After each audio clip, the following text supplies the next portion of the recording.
everyone, and welcome to an all new episode of Team Pumpkin presents Human Behind the Marketer, created by Punctuate.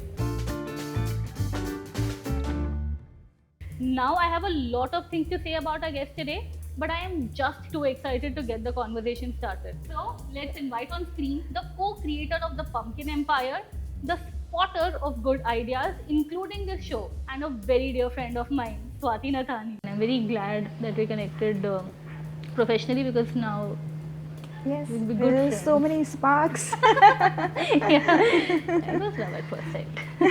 Absolutely. So the first section is called Origin Story, and we were hoping you can tell us a bit about where you're from and how that sort of plays into the kind of professional you've become today. Sure. So very interestingly, I am from the small city of Patna. I've been born and brought up over there, except for my post-graduation part, which I did from NIFT Hyderabad, and then I got campus placed in Bombay with Future Group, and Bombay has been my life for about 16 years, and then a common family decision made me move my base to Gurgaon. So I usually joke that I am from all across India, but a major part of my childhood has been from Patna. I think in the growing up years, I always felt this underconfidence because Patna, one, is a small city and it's not even considered respectfully as a small city, right? Every time I would mention Patna to somebody in Hyderabad or Bombay, there was an automatic judgment that came along with it. So I grew up, I would say, a little underconfident when I compared myself to my cousins in better cities like, let's say, a Chandigarh or a Delhi, and I'd always feel very I always thought that maybe I'd miss out on bigger things in life because I don't have that much exposure, which I didn't have. But I think, psychology plays in mysterious ways. I think that gap or somebody telling me that maybe you don't get that much exposure, so you wouldn't be able to do well, almost pushed me back into giving my double best into everything I was doing, and therefore here we are leading a organization of 300 plus people, setting 5 offices, the newest one in Canada, Toronto. So yes, I think that's how things are. I think if I tell a little bit about my childhood, and because you asked what shaped my personality, one thing I always felt played a very important part in my upbringing was that I have never ever seen my parents fight. Okay, I don't know how it happened, but they just never fought, and I think it just made me a very calm person. It just made me sort of non-confrontational at times because I've just never seen fights around me, right? And I think it played a very important part into me being a very easy person to work with, because I know that psychologically you know that if two people are not fighting, there are some adjustments both of them are putting, and there's some compromises everyone is putting in to make the entire engine work, right? Right after we started, about 6 months to an year into starting up, Ranjit got diagnosed with stage 4 cancer, which was an extremely difficult time for all of us, and that somehow played a very important part in making the person that I am, which is easy to go with, understanding, more accommodating, and I think this particular piece has played a very important part in getting us where we are. Throughout this series and throughout my professional career, I've spoken about the role that health plays in a professional's life quite often. And this, Ranjit's diagnosis, it is the worst thing that can happen, right? Absolutely. How did you guys deal with that? So it was extremely difficult, Saloni, because Ranjit's was not the only cancer we were dealing with. I think around the same time, it was my mom's diagnosis before Ranjit's. My mom got diagnosed with stage 2 cancer, and about in a couple of months of that, I got to know about Ranjit. And I think next few months were full of, because you just don't know what to do at that moment. The world just seems to be crashing down because all you need to do is get the best medical support ever. You forget about everything else. So a lot of doctor visits, a lot of hospital visits, a lot of support groups, a lot of just it would be so weird that we are sitting in a client meeting and the client remotely mentioned that someone's had cancer, and we just want to know more about it, that how that person dealt with.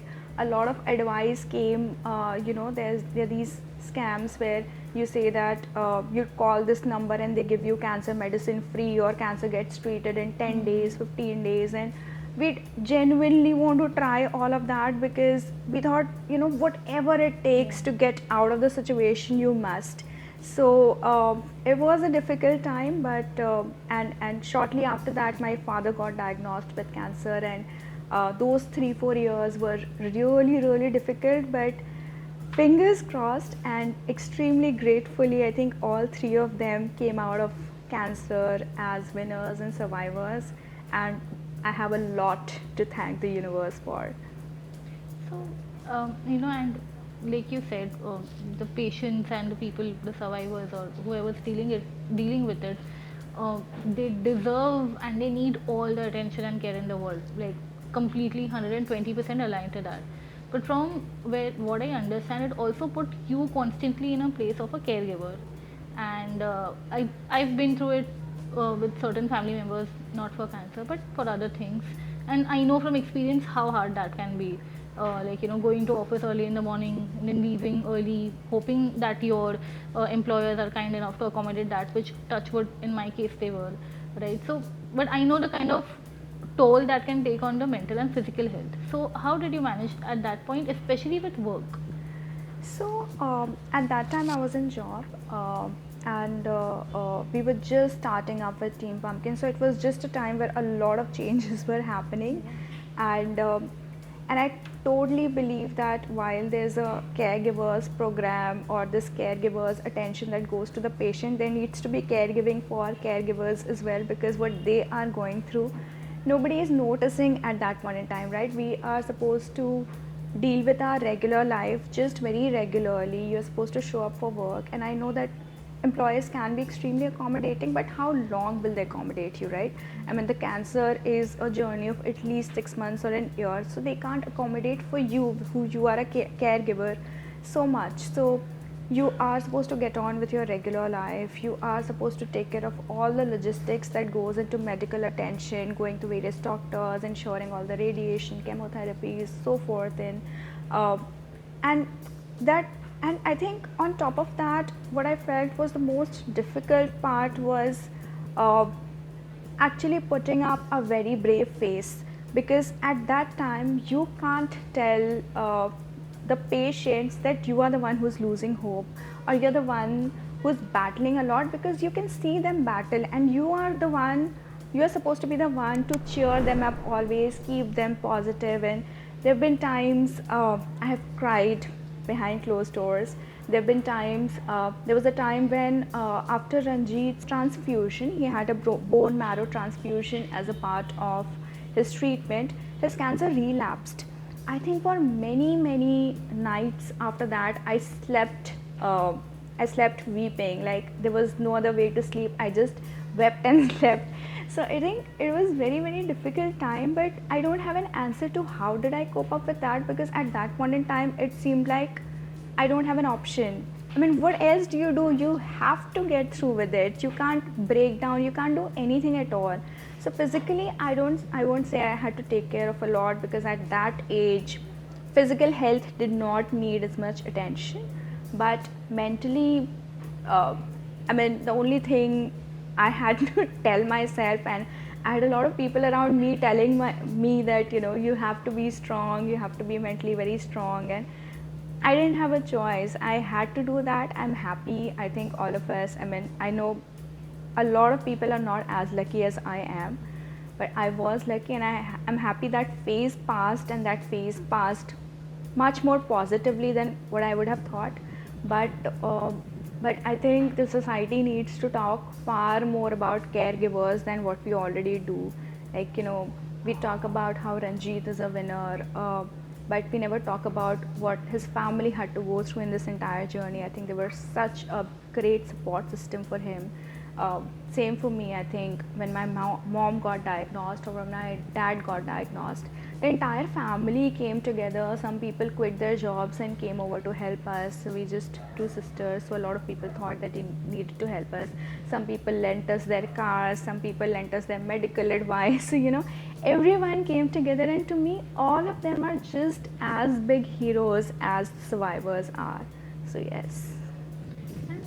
How do you think that experience has shaped you in the way you guys run the business? Let me start with a story. I'll tell you a little story in terms of how we think, we function, and how the entire situation motivated us to do even better. A lot of doctors had literally given up on him, that he won't be able to make it. He actually at that point in time thought that chuck cancer, it will happen, whatever has to happen, let me focus on business, okay? And he had a thick needle inserted at the back of his neck. He literally was so weak that he could not take a few stairs. And in that condition, he actually has attended client meetings, he has won pitches, and he's done whatever a regular business person with limited mobility could ever imagine to do, right? And I think that has just almost removed any limitation of possibilities in our mind. Now we think that whatever has to be done, a pitch has to be done in one day, we'll do it. A campaign has to be going live in 2 hours, we will do it. Now the limitations actually don't exist for us because we have seen the most impossible of things happening. So obviously Ranjit happens to be such a great inspiration for all of us into getting us into that mindset. But yes, I think now, especially the people sitting there, Adesh, Kevalya, who've been with us from such a long time, I think everyone has this belief ingrained in them that now we have started even this entire conversation about how we need to bring down the dilemma or the negativity associated with the word cancer, right? It's okay, it's a disease, many people win over it and we will win too, so there's no need to be phobic about it. The more we accept it, the more we are prepared to battle it, the more we emerge as a winner.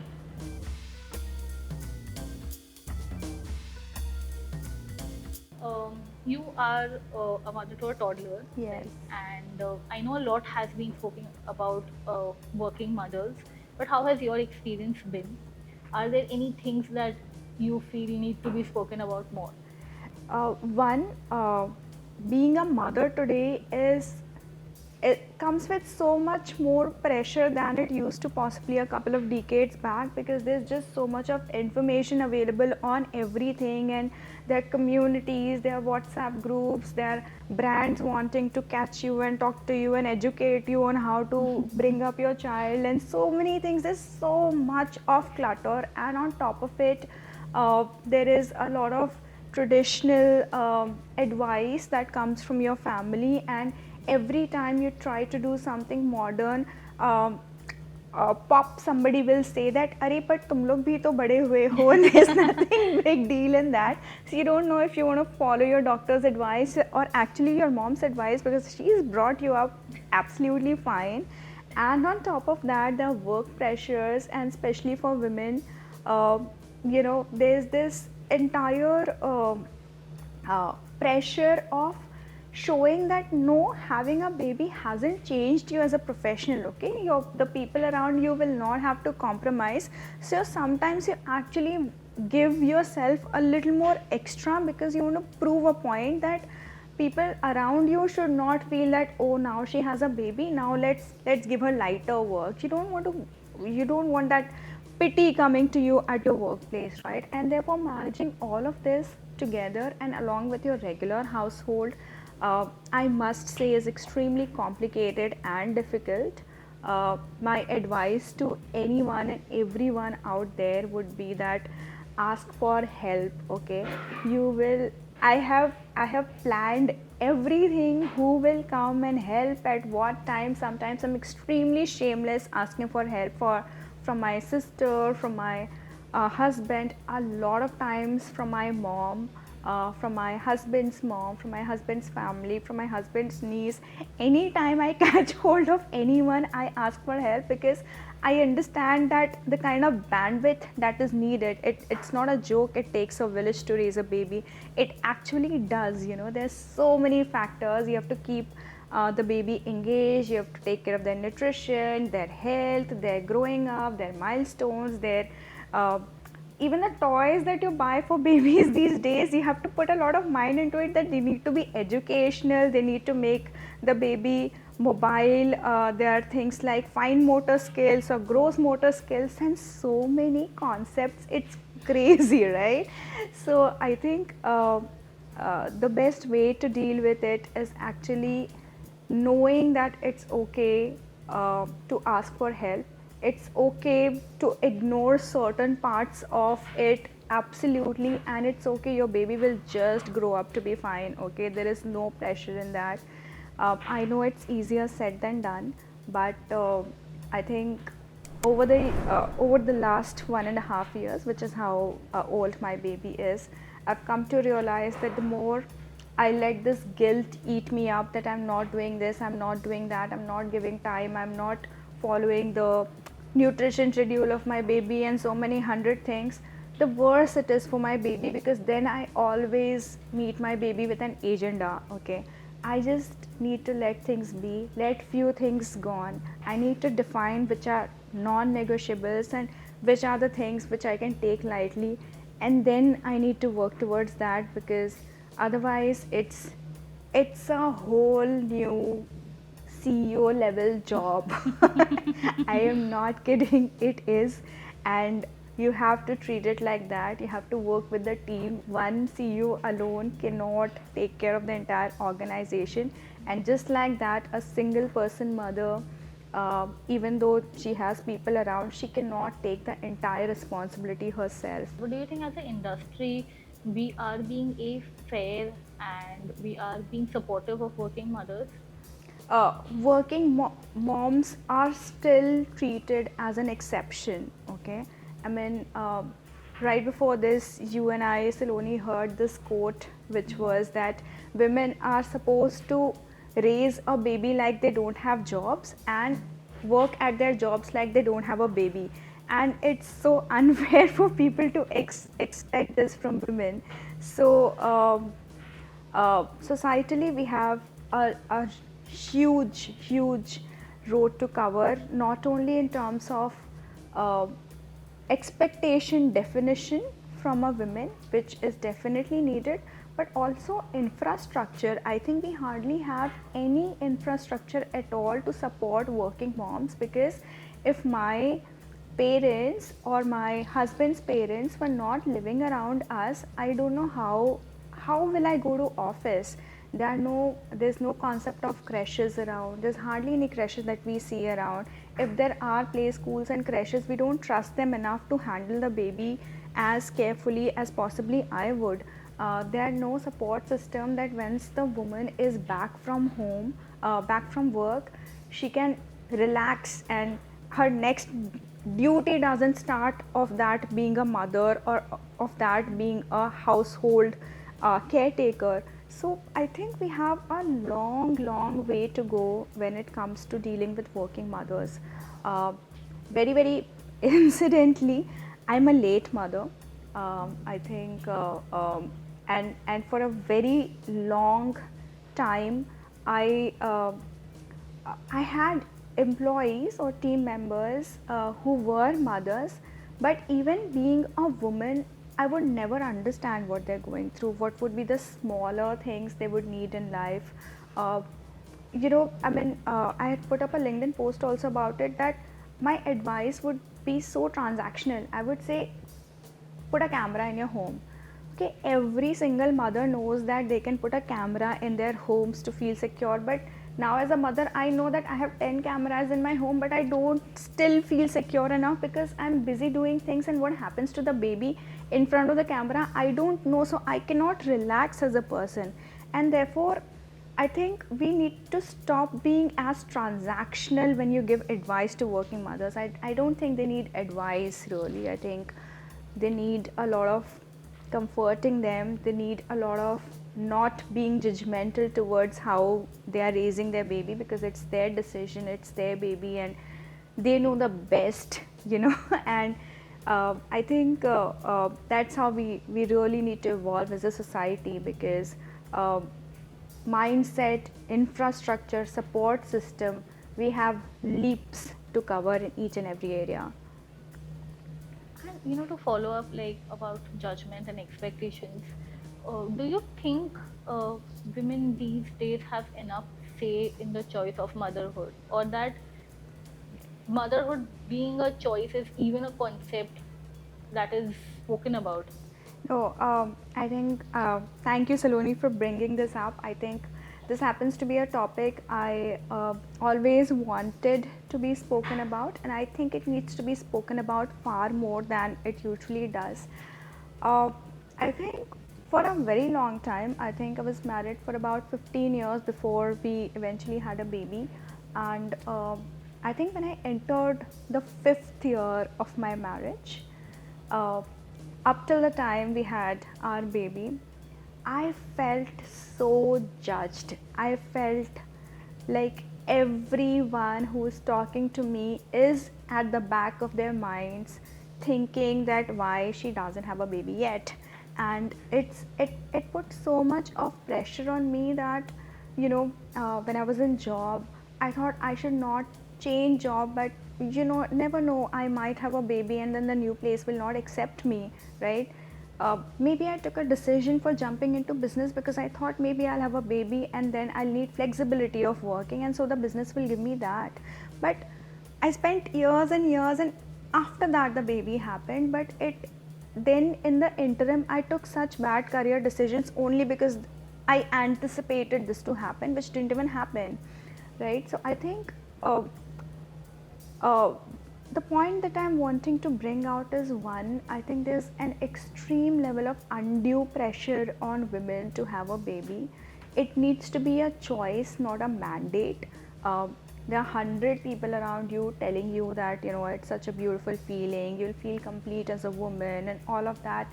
I say no. I think you feel complete as a woman when you feel complete as a woman. There's no milestone related to it that you need a partner, or you need to get married, or you need to have a baby, or your baby needs to get married. No, you feel complete as a woman when you are satisfied with whatever you have contributed to society, right? And it need not be tied to a milestone. Don't have baby because everyone around you expects you to have baby in a certain age or after a certain amount of time of your marriage. Have baby only because you feel love for the baby and you think you are ready to bring a life into this world, and you can give a very very uh, good upbringing to the baby. And if you think you're not ready, it's absolutely okay, it's totally okay. You're not missing out on anything in life. Your life is doing well as it is. So don't take this undue pressure. A lot of women do, a lot of women take bad decisions. I myself have taken a lot of bad decisions, not only career wise but even health wise. I went through a lot of IVF cycles, and the kind of harm it did to my body, I can only uh, I don't want to talk very explicitly about it, but it was harmful and it should not have been done. But when I look at it from the lens of now what I have versus before the baby what I had, and the life on the other side when I have a baby, of course it's a very very beautiful feeling. It's my life has changed, my priorities have changed, and I don't regret one bit of it. Okay, maybe it was designed to be like that. I will not say that before the baby something was missing in my life. No, my life at that point in time was absolutely beautiful and flowing the way that I wanted. My career was growing. I had great friends to be with. I had great experiences. I traveled. I did so many other things. So no, things were not missing. I know it's a very very different phase, uh, but I'm still saying that take a decision based on, am I I going too long? No, I think no, I'm very no. passionate about No, the and that is topics. a good thing. It's completely fine. So don't take a decision based on what others expect you to do. I think you should take a decision only when you're absolutely ready for the decision. Move on to the next question, right? There are some calls and there are some meetings that are so hard, and then you would think, if this was, if my agency was a little bit bigger, ye nahi hota. But I don't think that's true, because even when we were speaking to Piyush Pandey and we asked him the same question, have you had a bad day? So it's like asking कि क्या सचिन तेंदुलकर हर ball पे छक्का मारता है. Obviously, we've had bad days. So what is that version of for you?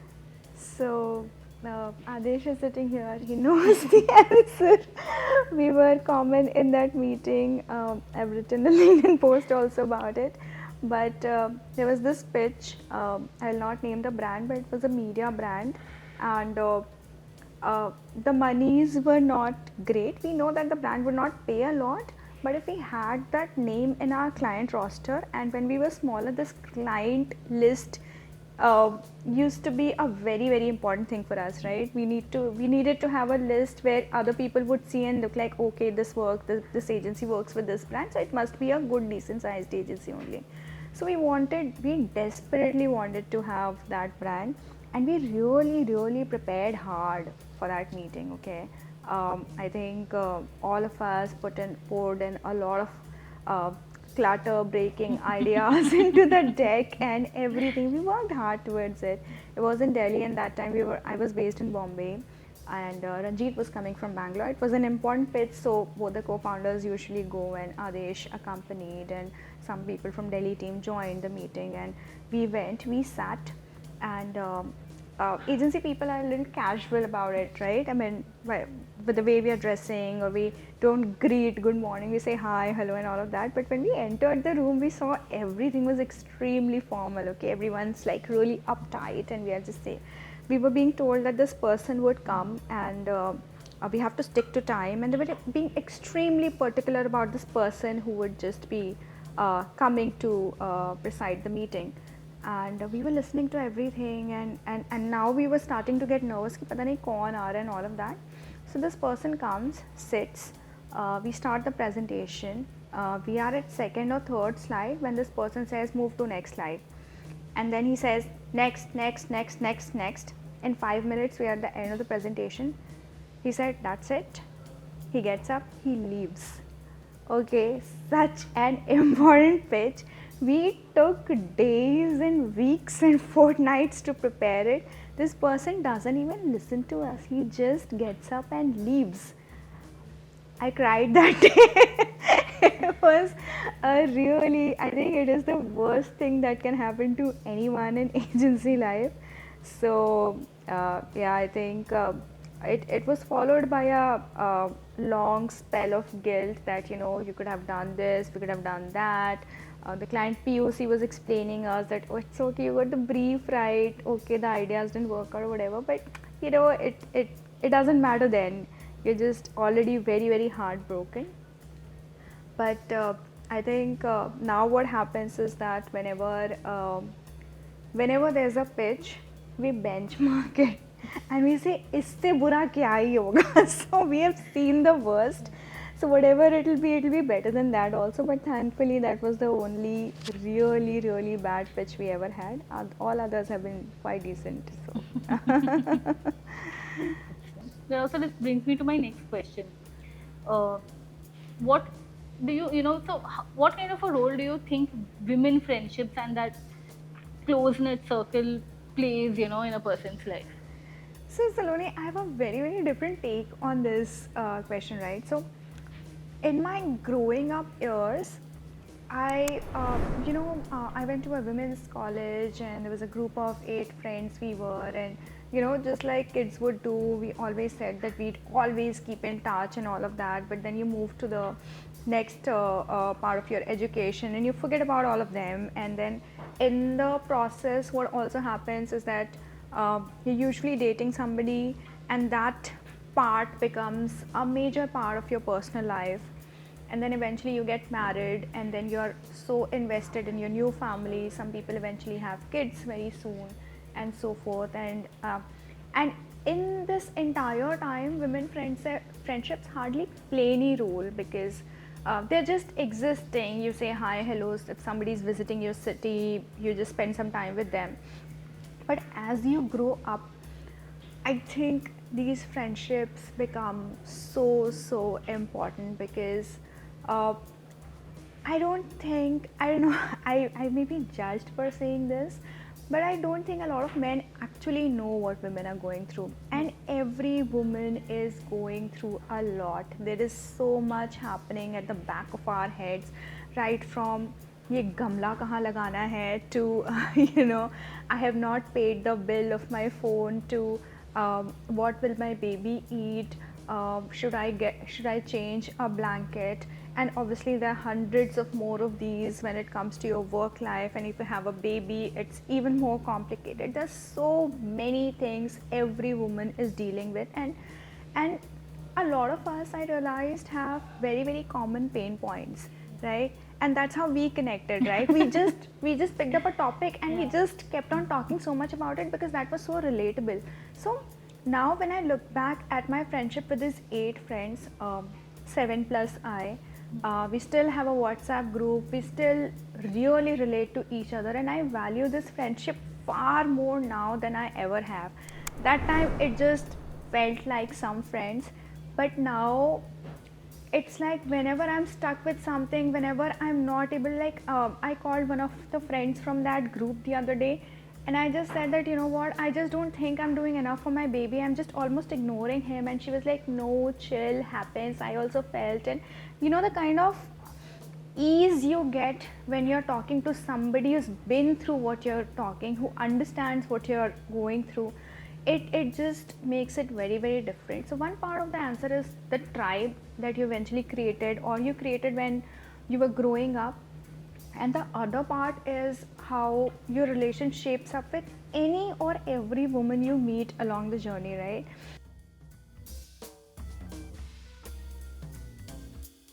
You are bringing a very new perspective to the show right now, because I think you're the first agency we're speaking to, right? We've heard a lot from the marketer's point of view. What, from an agency's perspective, what's happening in the industry right now, and what do you think are the biggest challenges faced by agencies right now? Or talent identification Yeah. and talent retention happens to be a very core part of the problem, but I think that is faced by every industry, every company needs great talent to be a part of their growth journey. But in agencies specifically, I think the challenge that we are facing is such a rapid uh, such a rapid way of evolution of things, right? And you just don't know what to focus on, what not to focus on. For example, I'll tell you, last year the buzzword was metaverse and web3, okay? We invested in it. We had workshops, training sessions. I myself read a lot of articles. I sold things to I tried selling at least things to clients in metaverse. We had demo sessions with clients, training sessions with clients, what not. And you know, looking back, I don't know where it vanished. It vanished in the thin air, right? And now the new buzzword, AI. Initially we thought maybe it tanks like metaverse, you never know. But now it is taking the industry by storm, right? It is, everyone's doing it. And I think now the question that we face is that, are we doing enough with it? Will it actually impact the organizational structure that we have? Will it actually save me resources? Am I actually supposed to bring down my commercials because clients expect me to work through AI, although they will not eventually accept the work done by AI? So I think the biggest challenge that agencies are facing right now is the constant disruption that is happening in the space. And with the advent of so many tools and technologies, the entire role of agencies being questioned. So at least I've been to 5 pitches in the last quarter where the client has asked that अब तो आप लोग सब कुछ AI से कर लेते होगे, so why so much of cost? But they have to be explained that no, AI doesn't think creatively.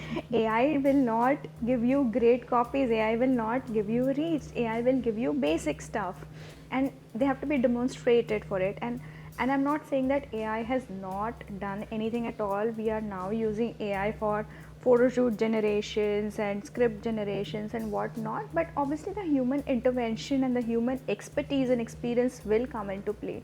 But I think dealing with such disruptions without knowing how much it is eventually going to impact you, so what level of change you need to make in your structure depending on this, is coming out to be one of the bigger problems that we have, because we have burnt our fingers with metaverse. Now we are wanting to wait it out a little to see how this entire ecosystem shapes up. I just knew about Sora. Is it Sora? Yeah, it's Sora. Sora now, which is now generating videos based on prompts. So what if I made a change in my structure based on generative text but did not visualize the generative videos also coming in, right? And then newer things happening in any and every aspect of business. So I think that's the challenge. Not only agencies are facing more because that's our core service area, but everyone's facing that. The speed with which the disruption is happening, we as an organization need to be matching that speed and also be ahead of the speed to actually look back. So from an agency perspective, what are these harsh realities that I think we need to now start recognizing and accepting? Um, and the all advice that I'm giving is after burning our fingers. So come straight from the heart. One is definitely financial discipline. I think cash is king, PNL is God. You have to be extremely disciplined financially. There could be a lot of distractions on the road. You may want to do newer things. You may want to invest in newer businesses. But the fact remains that if you're not disciplined financially, everything eventually will fall through. So that's one of the biggest learnings I had over the last 10 years or so that we have been operating. Then my learning is that the entire business runs on relationships, okay? And therefore we have to focus far lesser on our egos.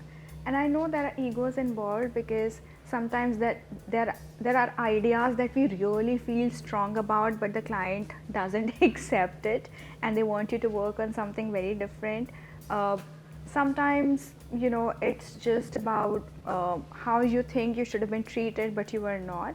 But I think as agency owners, we have to realize that maybe at one level we have to keep our egos aside and focus on the relationships that we are getting out of it, because eventually, while machines can do a lot of work, they will not be able to maintain relationships with humans, right? And that's your job, and that is how you will survive. So relationships to me are extremely important, and not only with clients, it is with your vendors, it is with your employees, it is with the team that you're building.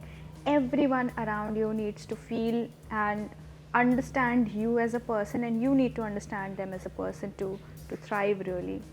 And the third thing I would always say, and which was my previous answer also, that we have to keep on top of trends.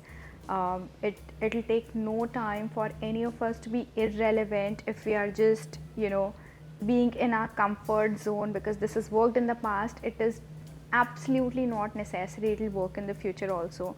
So we have to keep up with the trends. We have to be extremely agile to implement everything that is going on in the industry to your teams much faster than many other players, and that will be the code for your survival. So so we're gonna play Never Have I Ever, okay, but like a marketing version of it. Wow, And very interesting. so never have I ever cursed in an official meeting. I have never cursed in an official meeting. Maybe I've done it offline once the meeting is over, but never on the record. Okay. Never have I ever mistakenly posted a personal update on my agency's account. No, I've not. I've caught people doing that and I've been very bad to them. But I have not. Never have I eaten during a Zoom call. I eat all the time. I I have eaten a lot of times and sometimes on camera also. I'm happy. Not at all. Never have I ever shouted at a client. I have. Okay, prospective clients. There was a reason I shouted because I mean usually shout because I feel very passionately about something, but I am otherwise a very nice person. I'll vouch for that. Okay. This I think you mentioned earlier, but I'll still ask. Never have I ever cried after a meeting. I have cried many times, Saloni. I think not recently, but initially I cried like many times. I mean, you're asking about meetings, but even after phone calls, I've cried. Never have I ever taken my toddler to an office meeting, मतलब online or offline. So once I tried to take him just because I thought he was very cute and all, and he was just next to me. I thought it was an internal meeting, a few pumpkins only. So I thought I'll make him introduced to everyone, and he'll just say a hi, and then we'll continue with the meeting. So I got him. I put the camera on. I lost my laptop that day, Saloni. He jumped on it. Tapan had to give me a new laptop. So उसके बाद से I've been extremely careful. It's like, you're my baby. He's very cute. But Yeah, that's about it. He just stays in his area. Never have I ever nodded my head to a client in spite of not understanding a word they said. I have. I have. I'll tell you. There's this client where, so this is the Indian division, but they're actually a Japanese client. And sometimes for the larger briefs, some Japanese people would come and give. And we are very used to English accents and American accents, but Japanese English accent, I just could not fathom, okay? He was almost singing something in English only, but I could not fathom a word. I looked at my Indian client and seemed like she's understanding. Then I let it go. I thought she'll explain it to me later.